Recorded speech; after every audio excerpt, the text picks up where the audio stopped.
Buenos días, bienvenidos a la información lunes 11 de diciembre del año 2017. Esto es A Pensar Más con Rosa María Palacios. ¿Cómo estás? Muy buenos días, me han extrañado. Yo sé, algunos días he estado en Trujillo, en Lima, en Arequipa, en una gira muy interesante para hablar de las perspectivas que tiene el país para el 2018.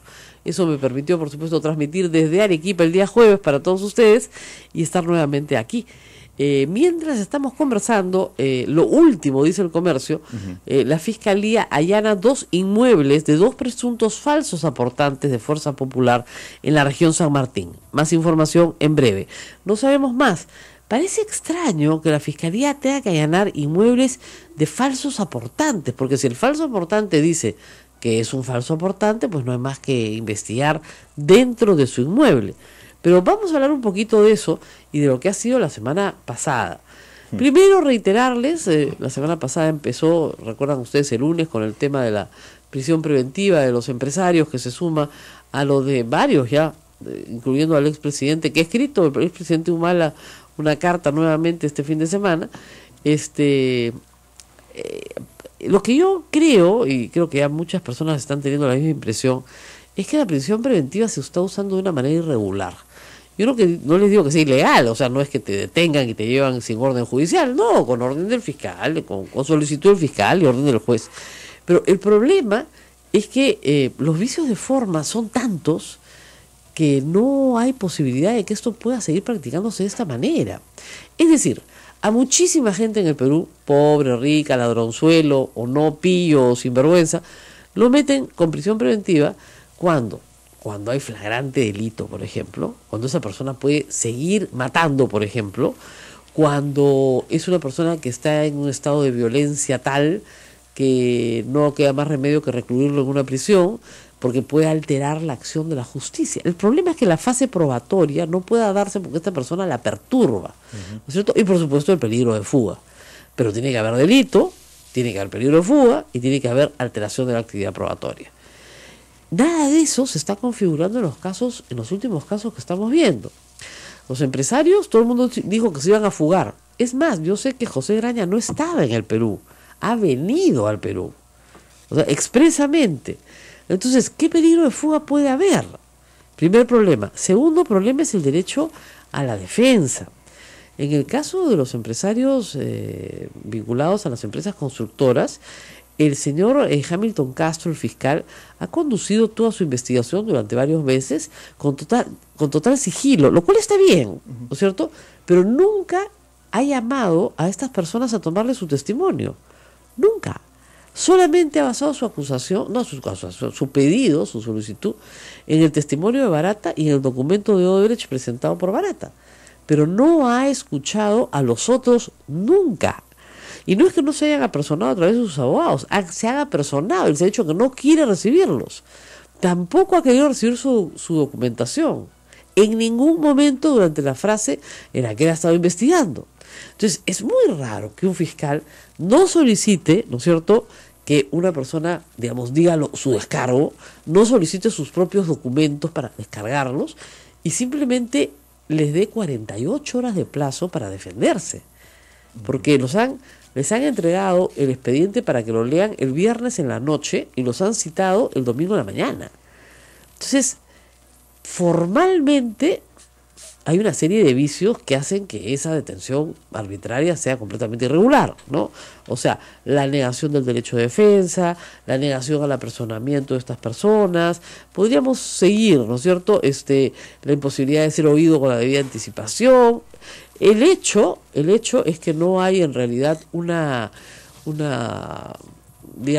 perturbación de la acción probatoria por parte de estas personas, ni tampoco peligro de fuga. Ahora, ¿qué va a pasar? Se va a apelar, como en el caso de los Humala, vas a tener una corte muerta de miedo y al morirse de miedo, las cosas pueden complicarse. Vamos a suspender esta conversación para contarles que una explosión en Manhattan, en Nueva York, acaba de registrarse en una terminal. Se están suspendiendo las líneas de metro, se están evacuando las líneas de metro en Manhattan. No se sabe todavía exactamente cuál es el origen de la explosión, puede ser cualquier cosa, ¿ya? Esto es la calle 42 con la Octava Avenida. Para los que están en Nueva York, nuestra audiencia en los Estados Unidos, es una zona de la cual deben alejarse. Es una terminal de buses en Manhattan. También han indicado a la policía que las líneas de metro están siendo evacuadas. La A, la C y la E están todas evacuadas. Claro, es una medida de prevención en todo caso, ¿no? Pero mira, cuando tú a Nueva York le quitas las líneas de metro, es como acá, es como si acá cerraran en Lima, digamos, la avenida Javier Prado, o como si a usted que está escuchándome en cualquier punto del Perú le cerraran la Panamericana Sur o la Carretera Central o la Panamericana Norte. Y en hora punta. En hora punta, ¿ya? ¿Se da cuenta? O sea, Claro. es fuerte. Es fuerte. El origen es desconocido, no se sabe cuál es, puede ser terrorismo, puede no serlo. Sin embargo, hay una situación crítica en los Estados Unidos, dado que Donald Trump decidió declarar a Jerusalén la capital de Israel, cosa que ha generado, por supuesto, y sabía perfectamente que iba a ocurrir, una explosión, ¿no es cierto?, de ataques y amenazas desde el mundo palestino. Jerusalén es una ciudad abierta cuya, sobre la cual hay una gran discusión en la ONU respecto a quién tiene que administrar Jerusalén. Es una ciudad donde han convivido judíos, cristianos y musulmanes, todos, y es justamente un símbolo de la convivencia de tres religiones a lo largo de los siglos. Pero lamentablemente esa es la situación en este momento. Vamos a estar con más noticias para nuestros amigos peruanos que tienen parientes en Nueva York, y esto parece que ha sido efectivamente en la terminal de buses de Manhattan, así que a estar atentos de lo que está pasando. Y bueno, vamos a seguir conversando sobre lo que ha pasado en el Perú. Como les decía, prisiones preventivas que se regalan como caramelitos en Halloween. Ahora, digamos, esta situación, Rosa María, ¿podría servirle a favor de las partes en cuanto a una defensa? Sí, por supuesto, porque si tú, digamos, si a ti te detienen preventivamente sin cumplir los requisitos establecidos en la Constitución, que son varios, porque además hay, miren, la privación de la libertad tiene que tener cierta razonabilidad. Claro. Si no, tú presentas un habeas corpus y llegas hasta la Corte Suprema y luego llegas al Tribunal Constitucional y decir, señor, no hay ningún criterio de razonabilidad. Y en el caso específico de estos señores vinculados a las empresas, el derecho de defensa es fundamental. Y si no te dan el derecho de defenderte, de presentar tus propias pruebas, tengo entendido que los abogados de los empresarios presentaron una cantidad importante de pruebas en la misma sesión y se las rechazaron. Entonces, el tema en discusión no es el tema de fondo. El tema de fondo se tiene que ver en un proceso. El tema en discusión es si la prisión preventiva es o no es la forma correcta de manejar un proceso, aun cuando no hay acusación fiscal. A mí me parece increíble, yo siempre se los dije, ¿no? 5 meses ya de prisión preventiva de los Humala, no los han acusado de nada. Y la acusación que tienen es por algo que no es delito, y que por un antojo del señor Cámito Castro se llama lavado de activos, pero ahí no hay ningún lavado de activos, se llama donaciones de campaña. Y lo mismo pasa con Keiko Fujimori. Keiko Fujimori está siendo investigada por las donaciones de campaña. O sea, a ustedes que me escuchan le puede caer mal Keiko Fujimori, pero la ley es la ley. Y ella puede recibir dinero ilícito, ¿no es cierto?, incluso de origen ilícito, y no ser delito, porque eso no es delito de acuerdo al Código Penal. Ojalá lo fuera. Ahora bien, sí hay que explicar un par de cosas. El allanamiento del día jueves es un allanamiento legal. El fiscal se lo pide al juez, el juez se lo concede. No hay ahí ninguna posibilidad de que alguien pueda decir que se ha metido un fiscal sin autorización. ¿Ok? Primera cosa. Segunda cosa, si el fiscal no encuentra nada, es lo que se llama una diligencia pues inconducente, porque no te lleva a nada, no encontró nada relevante. ¿Qué pasa con el Partido Fuerza Popular? Nada, con lo cual salen beneficiados. Si el fiscal, ¿no es cierto?, realiza una operación, una diligencia, donde, por ejemplo, investiga sobre la estrategia política de Fuerza Popular, ¿no? O investiga sobre asuntos no relacionados con su investigación, Fuerza Popular tiene abogados para apelar y decirle a los jueces superiores, esta inspección, este allanamiento de incautación, tienen vicios, son nulos, y por lo tanto solicitamos a usted que lo declaren nulo. Con lo cual les cuento que todo lo incautado se vuelve nulo, porque es ilícitamente obtenido, la manzana podrida. O sea, siempre puedes apelar, pero en vez de asumir una posición serena, los fujimoristas apuntaron a una posición histérica. Lo primero fue llevar a congresistas en ejercicio a los locales. Error grave, porque estos congresistas en ejercicio no solamente violaron el Código de Ética Parlamentaria, sino violaron la ley penal del Perú. Tendrán inmunidad, pero que violaron la ley, violaron la ley. Entonces, es bien claro, o sea, se los leo un ratito, si tienen paciencia. Por supuesto. Ha traído el Código Penal y nosotros aquí en la producción decimos qué miedo ha traído. Cada vez que lo traigo se asustan, pero sí, es bien sencillito de entender, no es para nada complicado. Qué miedo para los otros, digamos. No, bien, me sorprende que mis colegas no saquen estos instrumentos que son los más fáciles de leer. Miren, acá tengo en mis manos el reglamento del Congreso de la República con su anexo que se llama Código de Ética Parlamentaria. Y hay un capítulo, el 2, que dice de las normas de conducta en el ejercicio del cargo de parlamentario. Están obligados, ¿no es cierto? Son deberes de conducta del congresista los siguientes. B. Abstenerse de efectuar gestiones ajenas a su labor parlamentaria ante entidades del Estado en el ejercicio de sus funciones. Es decir, estos señores se han presentado como parlamentarios a hacer una gestión ajena a su labor parlamentaria, ¿no? Intimidando, por supuesto, al fiscal o buscando intimidarlo.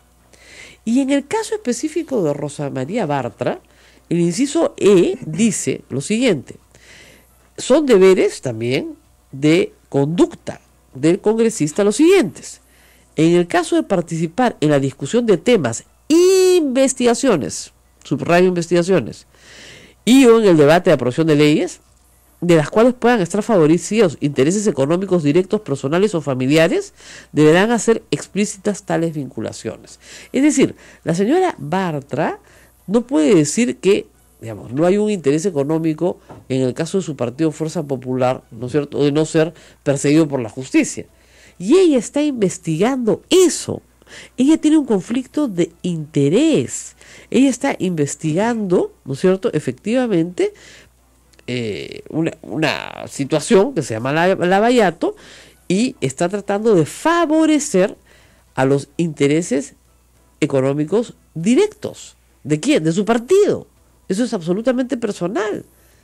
Entonces, ¿qué le pide la norma? Que haga explícito ese conflicto de interés. Y ella ¿qué ha dicho? Primero dijeron que no estuvo, después las imágenes lo desmintieron, y después resultó que ha dicho que no hay ningún conflicto de interés, que si hubiera conflicto de interés ella renuncia.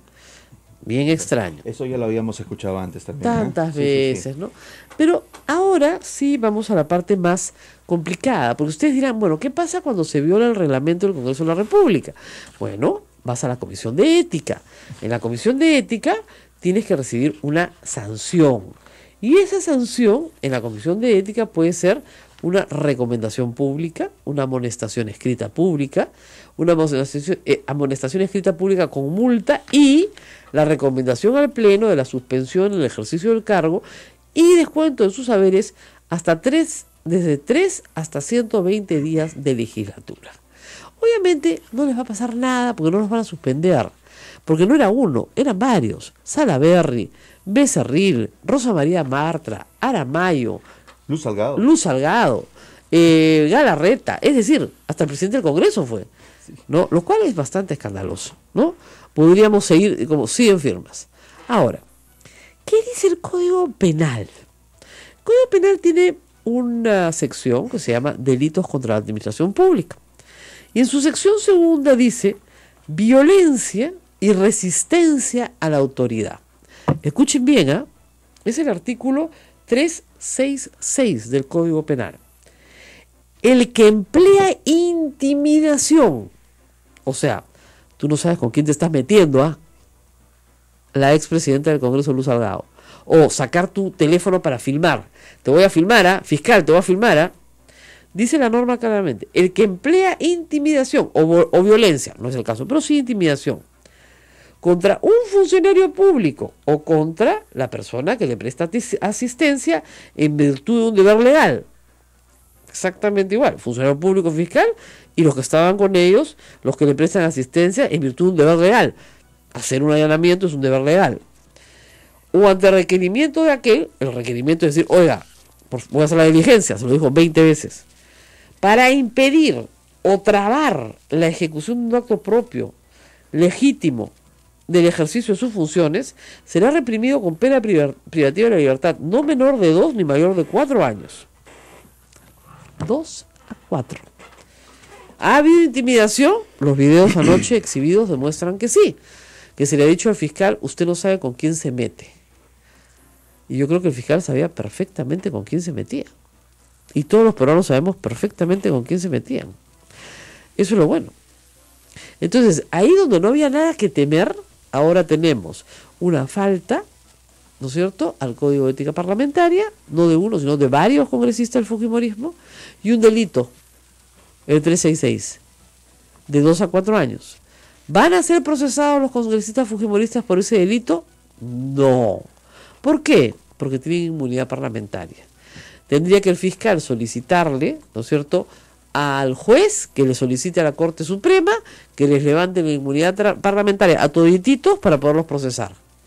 ¿Quién tiene que aprobar que les levante la inmunidad parlamentaria? El Congreso. ¿Quién tiene mayoría en el Congreso? Los fujimoristas. ¿Ok? Pero es bueno que ustedes sepan que es delito. No se puede hacer. Lo que han hecho está mal. Entonces, es así de simple. Uno puede estar en desacuerdo completamente con la conducta del fiscal. Yo no sé si el señor ha sacado gran cosa o poca cosa. De repente no ha sacado nada. Como digo, la diligencia puede ser inconducente, no conduce a nada, es un callejón sin salida. Pero no es ni ilegal ni ilegítima. Y si los congresistas sostienen que es inconducente porque ellos ya entregaron, porque ya dieron, porque ya tienen su contabilidad en orden, porque la presentaron, entonces, ¿cuál es el problema? ¿Por qué hacer ese escándalo? En este momento 2 locales en San Martín están siendo allanados también por la policía a solicitud del fiscal que investiga el caso. Se presume que son los domicilios de 2 falsos aportantes. Vamos a ver por qué es la necesidad de allanar domicilios. En todo caso, yo decía, si están buscando documentos secretos, en realidad los domicilios de los dirigentes parecen ser mucho más importantes o interesantes que cualquier otra cosa, ¿no? Pero en fin. Vamos a ir a una pausa y vamos a regresar para hablar con varias personas. Julio Arbizu está en nuestra lista esta mañana, porque los dos estuvimos en el ojo de la tormenta de la señora Jenny Vilcatoma. Y la verdad es que la señora Jenny Vilcatoma me llamó mentirosa por decir con mucha, creo yo, prudencia, que el señor Arbizu la había ayudado en un momento muy difícil de su vida y que ella desde ese momento no paraba de insultarlo. Con lo cual hay que tener mucho cuidado con lo que a quién ayuda a uno, porque luego comienzan los insultos. Y hay una conducta errática pues de la señora. Errática es decir, un día hago una cosa y otro día otra cosa. Un día odio a los fujimoristas, otro día amo a los fujimoristas. Es una cosa muy extraña y además se ha comprobado que varias de las cosas que se han hecho en ataques al gobierno han llevado como punta de lanza a Jenny Vilcatoma, aun cuando ya no pertenece a la bancada de Fuerza Popular, lo cual es extraño y tiene también la extrañeza de que, por ejemplo, lo ha contado Augusto Álvarez, el jefe de comunicaciones de la bancada es el que tramita todas las entrevistas de Jenny Vilcatoma. Es una cosa bastante rara. 8:19, nos vamos a la pausa y volvemos. Sodomco, Sociedad Dominica de Medios de Comunicación. Esto es A Pensar Más con Rosa María Palacios. Amigos, continuamos en todas las emisoras de la Sociedad Dominica de Medios de Comunicación. Rosa María. Bueno, ha habido un descubrimiento, de esos así, que se hace gente muy memoriosa. Hay que agradecerle a Memorex, una cuenta de Twitter, un descubrimiento interesante sobre la participación de José Klimper en la campaña del 2011 en el caso de Keiko Fujimori. Y vamos a escuchar este audio que recoge parte de la conferencia de prensa de Keiko Fujimori el jueves pasado, luego del allanamiento, que bueno, terminó muy tarde en un caso, porque hay que hacer siempre una lista de lo incautado, etcétera, y la relación de José Klimper con su organización política.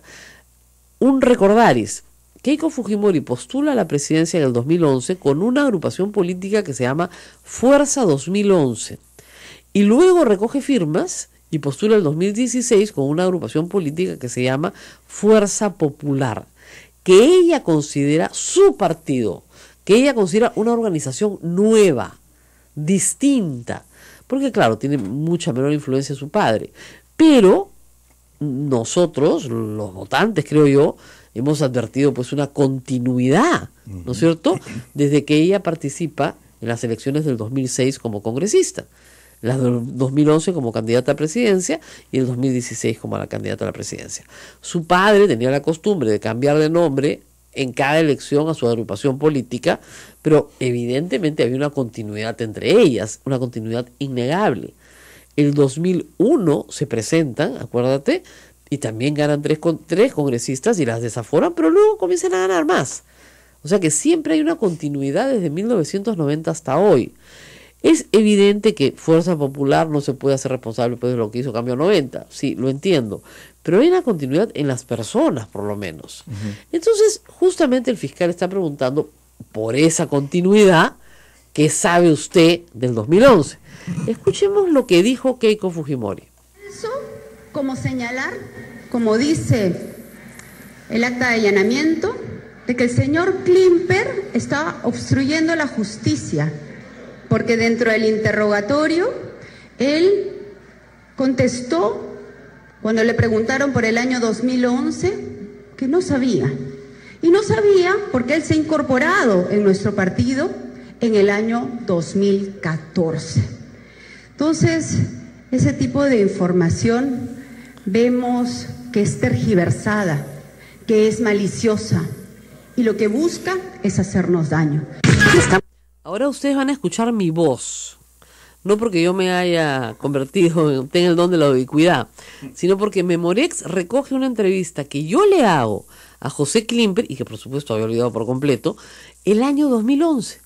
Y en esa entrevista le pregunto qué cargo tiene en el partido de Keiko Fujimori. Escuchen.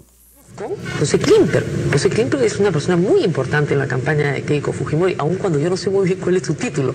Exactamente qué hace en la campaña de Keiko Fujimori. Soy miembro del equipo técnico. Yo empecé en la parte de agricultura y ahora me he incorporado también al equipo de comunicaciones.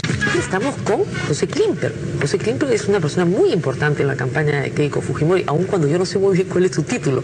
Exactamente qué hace en la campaña de Keiko Fujimori.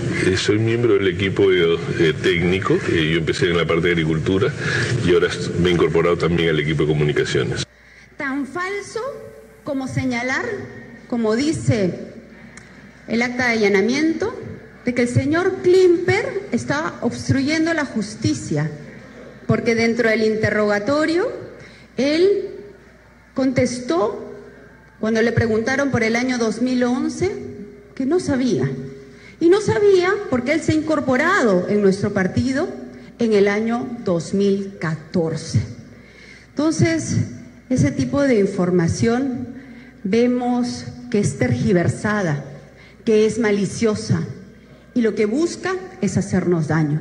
Estamos con José Klimper. José Klimper es una persona muy importante en la campaña de Keiko Fujimori, aun cuando yo no sé muy bien cuál es su título.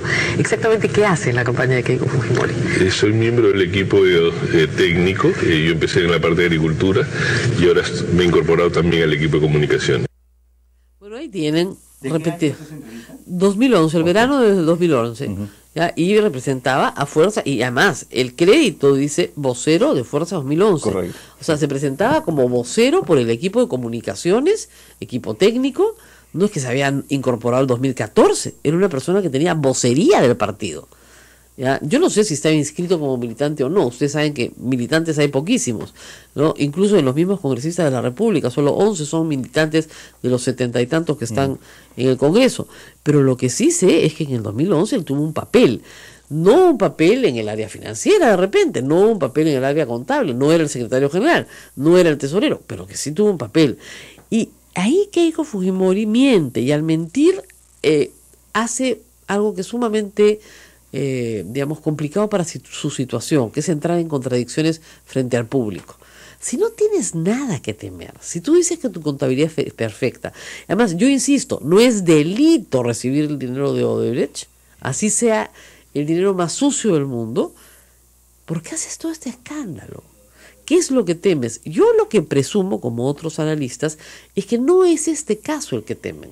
El caso que temen es el de lavado de activos de Joaquín Ramírez.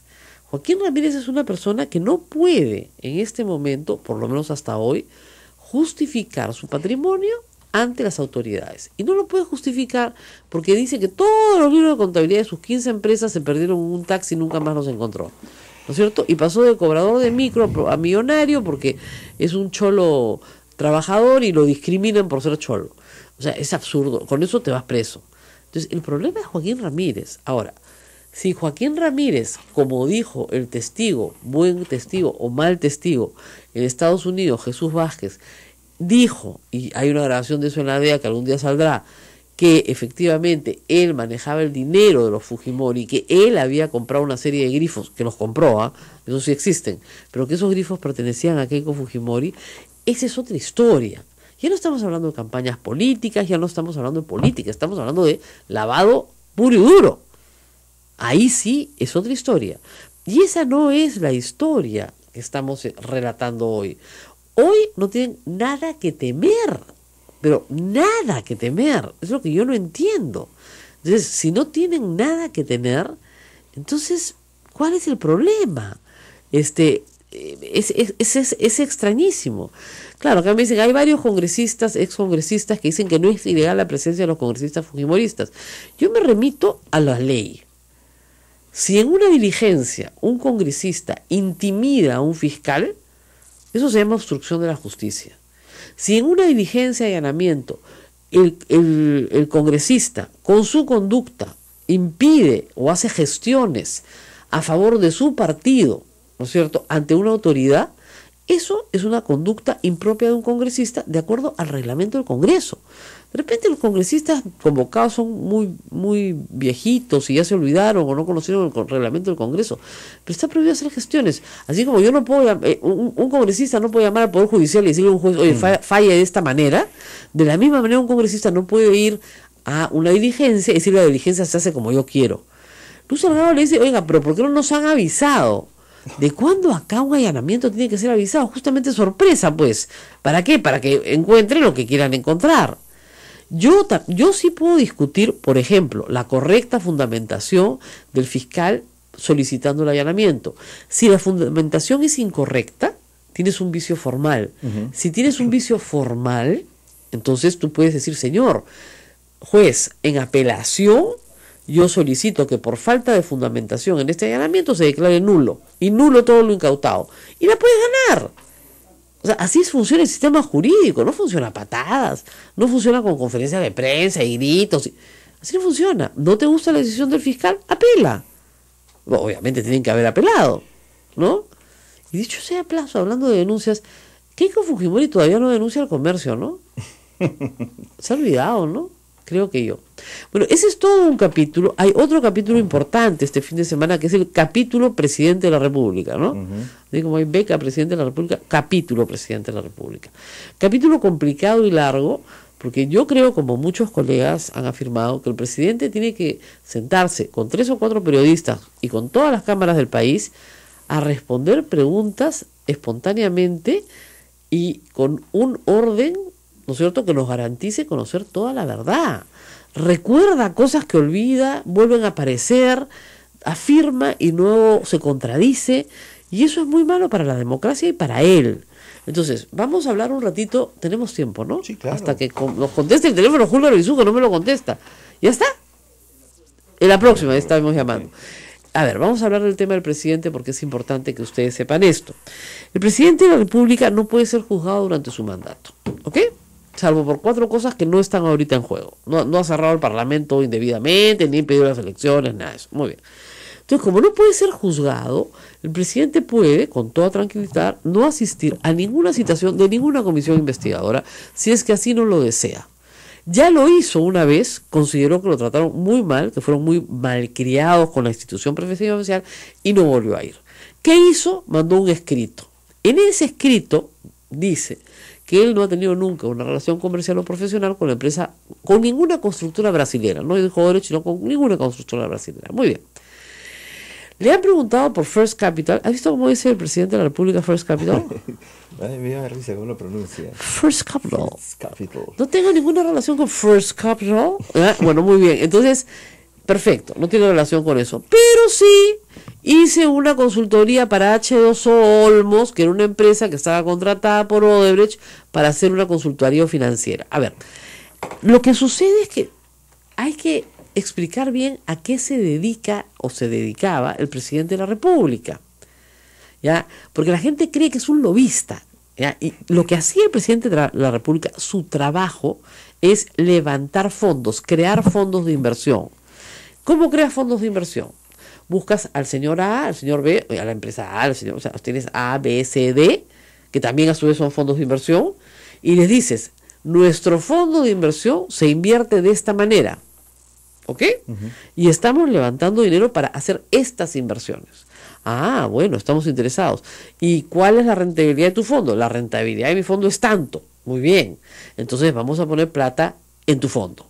Y tú te encargas de que nos paguen la rentabilidad que tú has sugerido. Esto que parece muy sencillo de explicar es sumamente complejo, está muy regulado en los Estados Unidos, la SEC tiene que regularlo, tiene que aprobarlo, los fondos se aprueban, etc. El presidente de la República se ha dedicado a eso por años. Su esposa, entiendo, antes de conocerlo, también era una experta en estructuración de fondos. O sea, a eso se dedicaba. Entonces, son personas que han trabajado durante muchos años en el sector financiero, a veces en banca, a veces fuera de banca, pero levantando fondos de inversión.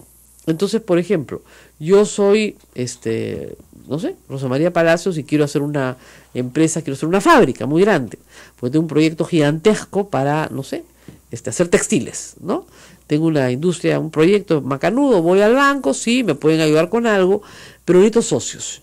Entonces busco un fondo de inversión y digo, mira, quiero que ustedes sean mis socios en este proyecto y entramos en los porcentajes correspondientes, negociamos y todo eso es perfectamente razonable.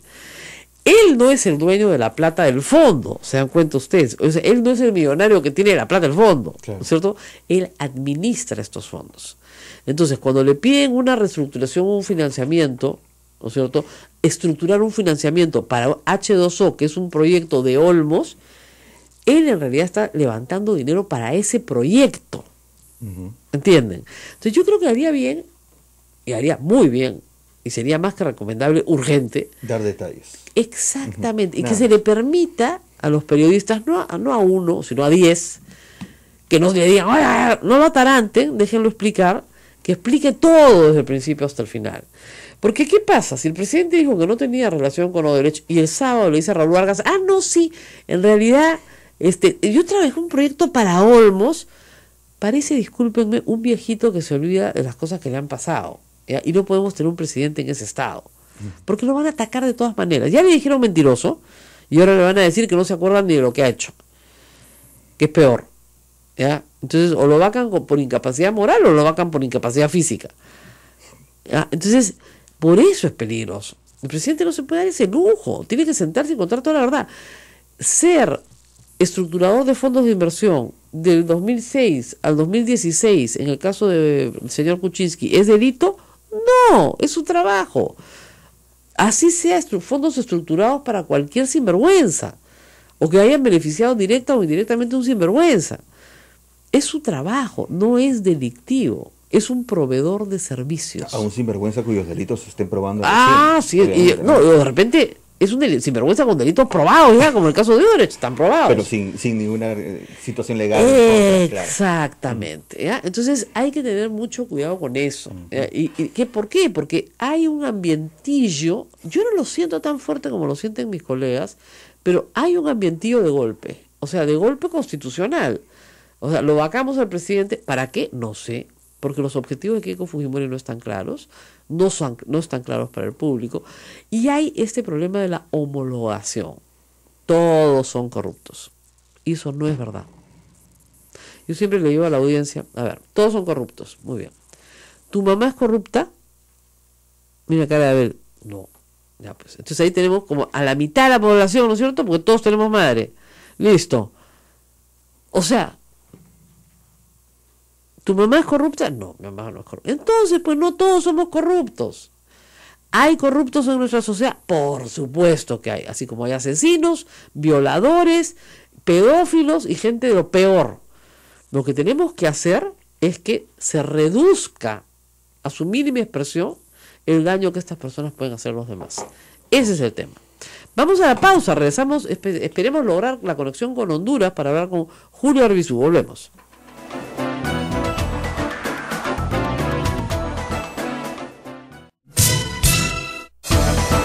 8:42. Bueno, ya tenemos los nombres de las personas a las cuales se les están allanando sus domicilios. Son dirigentes de Fuerza Popular en Cajamarca, el señor Norberto Rimarachín Díaz e Ítalo Ulises Pachas Quiñones.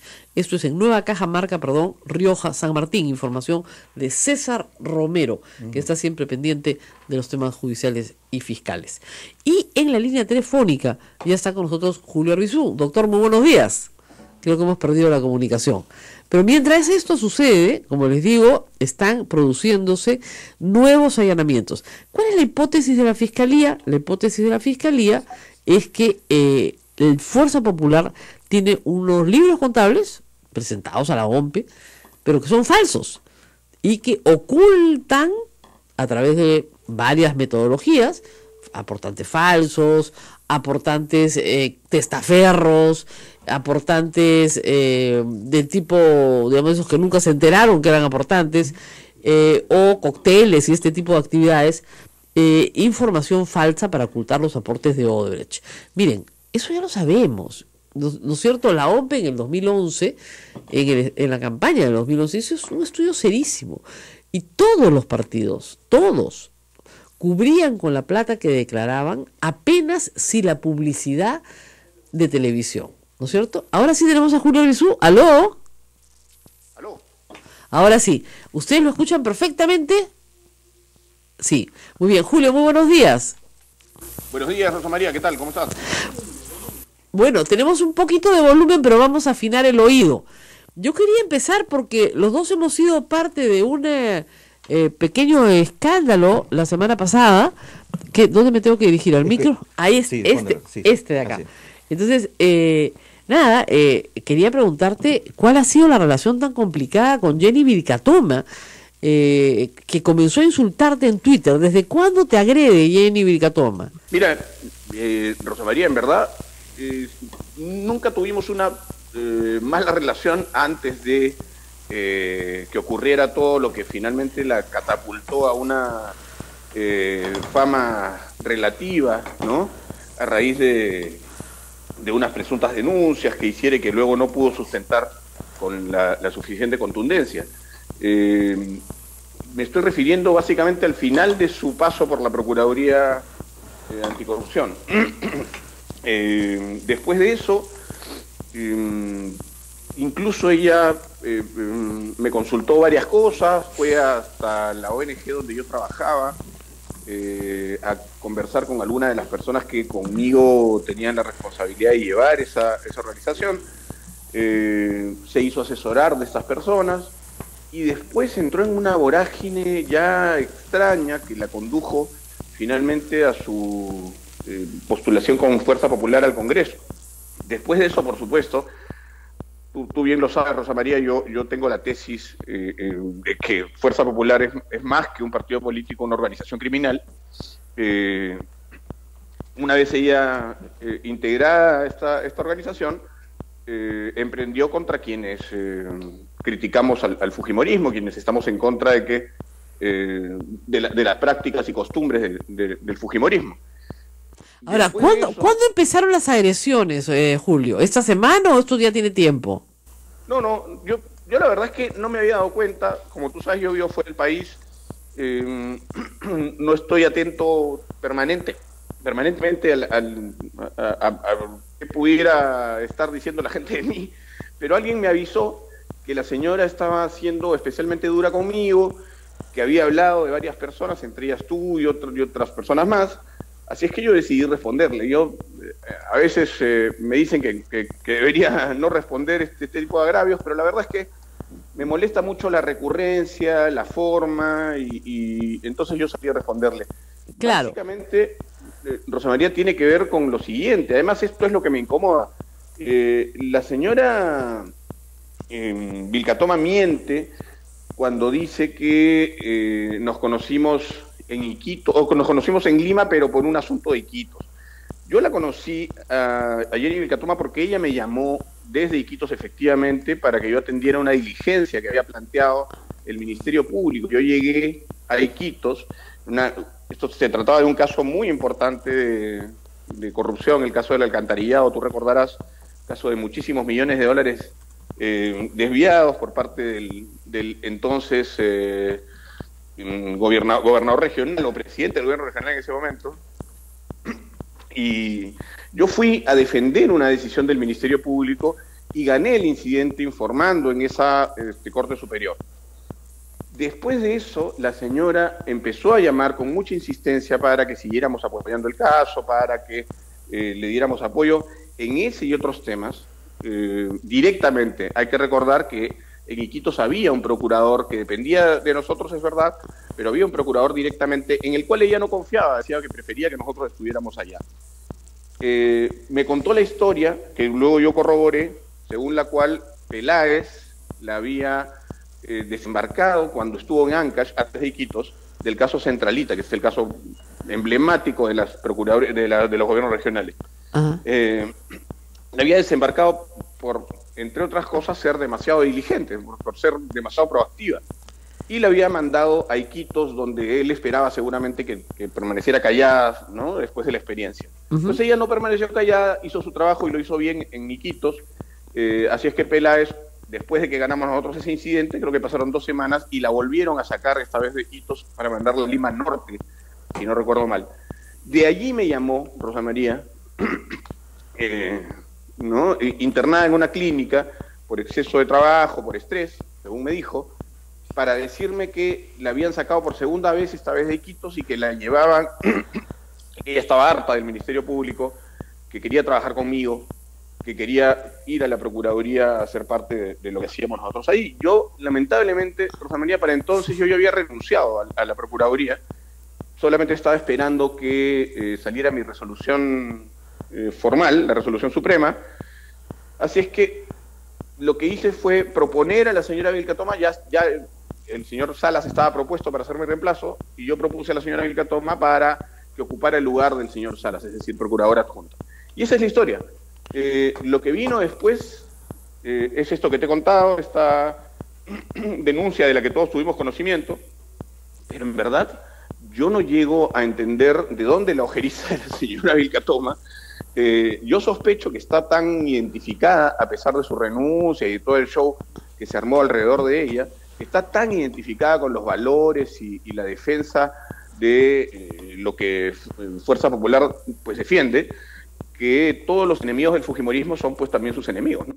Bueno, para que queden las cosas claras para todos, acá no ha habido ningún ataque a nadie por su enfermedad mental. Lo que se ha dicho es que la señora estaba en una clínica por un problema de salud mental, que está muy bien, y además que la gente tiene que atenderse, es estupendo que lo haga, pero esa es la verdad. O sea, yo no he mentido, y como tú lo dijiste en tu tweet, nadie ha dicho, y ella te llamó, no que tú le pediste audiencia y ella te recibió para enseñarte cómo ir a una audiencia.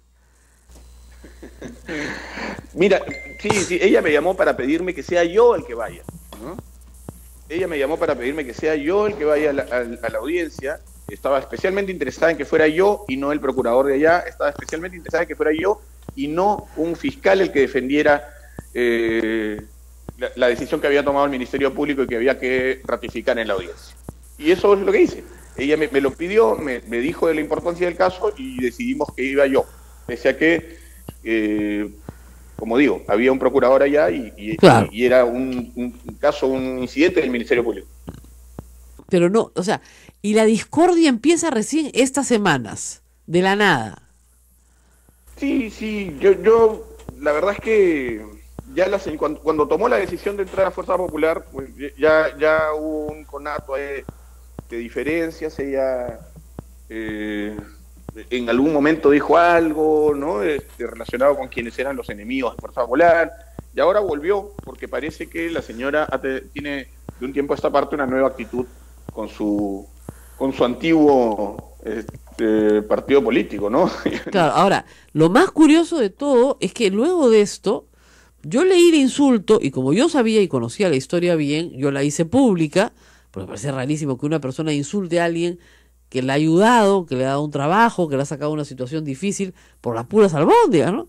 Y ella corre a la Comisión de Mujer para hacer un show de victimización y pedir una acción solidaria porque, digamos, todo el mundo la ataca por ser mujer.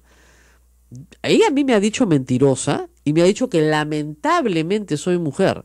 O sea que la atacada hasta el momento soy yo. Yo lo único que he dicho es que esta mujer es un falso valor, que hasta ahora no denuncia al ministro Figallo, que cada vez que se le ha preguntado de qué lo quería denunciar nadie sabe, ¿no? Y que sin embargo llegó al Congreso, y cuando llegó al Congreso le dio la sensación de que todos estaban contra ella y se peleó con toda su bancada, ¿no? Y ahora esta misma persona es la que está presentando denuncias contra todo el mundo, contra el fiscal de la Nación, cita a la esposa del presidente, acusa a todos de corruptos, la única que no es corrupta es ella, te acusa corrupto a ti, por si acaso, doctor Julio Orizú, está diciendo que blindas a Ollantumala y a su mujer. Bueno, es muy risible, ¿no? La señora Vilcatoma ha insistido de un tiempo a esta parte en algo que ella sabe perfectamente que es mentira, es decir, ese blindaje a Humala y a Heredia no fue tal ni siquiera en algún momento de la Procuraduría, en el momento más álgido del trabajo de la Procuraduría, cuando no había imputaciones, las imputaciones que hay hoy, sí, contra ambos, ¿no? Y que de hecho los tienen en prisión preventiva. Es decir, ya en ese momento nosotros denunciamos, y ella lo sabe perfectamente, nosotros denunciamos al hermano del presidente Humala, nosotros ya habíamos denunciado mucho antes de que ella se incorporara a la Procuraduría al vicepresidente, lo cual dio lugar a la prisión actual, ¿no? Todavía, del hermano del señor Chejade. Insistimos en que el señor Chejade debía responder a título de autor del delito que se le imputaba al hermano. Tuvimos un enfrentamiento con el fiscal de la Nación en ese sentido, porque él sostuvo que todo debía ser dejado a manos del Congreso. Nosotros denunciamos al señor, y eso la señora Vilcatoma lo sabe perfectamente, denunciamos al señor Acurio Tito, representante del nacionalismo en Cusco, y con ello conseguimos, además de su condena, su vacancia en el cargo de presidente del gobierno regional de Cusco. Entonces la señora Vilcatoma sabe perfectamente con quién, ¿no? Estaba, a quién tenía al frente cuando ella pidió trabajar en la Procuraduría, ¿no? La admiración que ella decía que sentía por nosotros ahora se ha convertido pues en una sensación de blindaje hacia personajes que claramente debieron ser investigados, son investigados. Ahora, ¿a qué puede atribuir usted este cambio tan radical? No, yo creo que está mal asesorada, creo que está evidentemente influida por los representantes de Fuerza Popular que le están usando, y mira, te lo digo de buena fe, Rosa María, porque lo otro sería que ella esté utilizando, ¿no es cierto?, este papel lamentable en el que se ha colocado para ganar réditos y poder no volver a Fuerza Popular, pero sí ser una pieza fundamental y con ello conseguir algunos favores. Yo espero, ¿no?, que esto no sea así, que sea más bien, como siempre ha ocurrido además, que Fuerza Popular usa, ¿no?, a una persona que le es perfectamente funcional, pero en ese caso la señora Vilcatoma debería saber que allí no hay ninguna lealtad, que allí no hay ninguna posibilidad de estrechar vínculos, que ella se fue de Fuerza Popular, esperemos que no haya sido un show, y eso se lo tienen seguramente bastante bien guardado, ¿no? Claro. Bueno, muy bien, muchísimas gracias a Julio por estar comunicado con nosotros desde Honduras, aclarando estos hechos que fueron noticia la semana pasada, pero que rápidamente dejaron de serlo luego de que vinieron los allanamientos del grupo fujimorista Fuerza Popular. Gracias, Julio, por interrumpir tus labores para estar con nosotros. No, qué ocurrencia, Rosa María, muchas gracias a ti y un saludo para todos. Muy bien. Y bueno, tenemos también otra noticia importante. El día de hoy, Alan García se presenta en la Comisión Lavallato. ¿Cómo lo tratarán? ¿Lo tratarán bien? ¿Con cariño? El presidente García tiene unos antecedentes bastante curiosos con las comisiones investigadores. Se presenta y después pide la nulidad de lo que ha dicho. Eso pasó con la mega comisión. Y logró que con una acción de amparo le declararan nulo lo que había dicho porque no lo habían citado correctamente. Le mandaron un escrito de 3 páginas diciéndole exactamente de qué iban a hablar y logró que nuevamente declararan nula la citación porque no lo habían citado correctamente. Eso no impidió, por supuesto, que todos los periodistas y el Perú entero se enterara de que había indultado a 3.000 narcotraficantes o conmutado sus penas, ¿no es cierto? Y que en total habían sido 5.000 personas, es decir, 1/3 de los condenados del Perú, los que se les había reducido sus condenas o habían sido indultados por Alan García. Así que al final hay muchas cosas por aclarar. Tal vez no encontremos justicia, pero por lo menos vamos a encontrar verdad. Juan Pari, congresista de la República del Congreso anterior, hizo un examen largo sobre el caso de Alan García y ha puesto en Twitter lo siguiente. Fiscal preguntó a Marcelo Odebrecht sobre Kuntur y AG, que es una anotación que está en la libreta de Marcelo Odebrecht, y CCAG. Y el primero resultó Alan García. Falta preguntar por Olmos AG, Metro AG, que son parte de los 33 AG restantes del segundo archivo de Marcelo Odebrecht. Así que tranquilo, al señor AG le falta mucho que aclarar, bastante que aclarar, ¿no? Dado que la cantidad de obra pública que hubo de Odebrecht en el Perú durante el gobierno de Alan García fue fabulosa, y en algunos casos aparece incluso como donante, ¿no? El Cristo que tenemos en Chorrillos, el Teatro de Lima, ¿no es cierto? Tiene una gran placa donde Odebrecht está ahí, grandote, donado por Odebrecht y otras empresas, y así sucesivamente hacían donaciones pues extraordinarias, ¿no? Y por supuesto tenemos un grupo del Ministerio de Transportes y Comunicaciones también con prisión preventiva, pero eso sí hace ya muchos meses, ¿eh? En cualquier momento se les cumplen los 18 meses del próximo año y hasta ahora no son acusados, ¿no es cierto?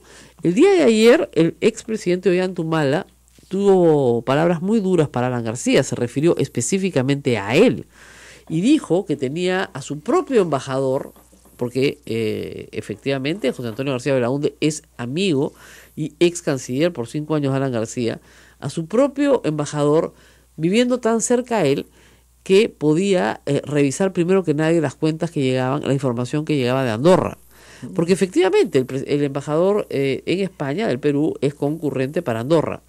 Y el señor Humala consideraba que eso era pues francamente una forma de abuso de la justicia, por lo menos de inequidad, que a él se le daba un trato desigual al que se le daba a Alan García y que de esa forma estaba comprobándose que la justicia no los estaba tratando igual.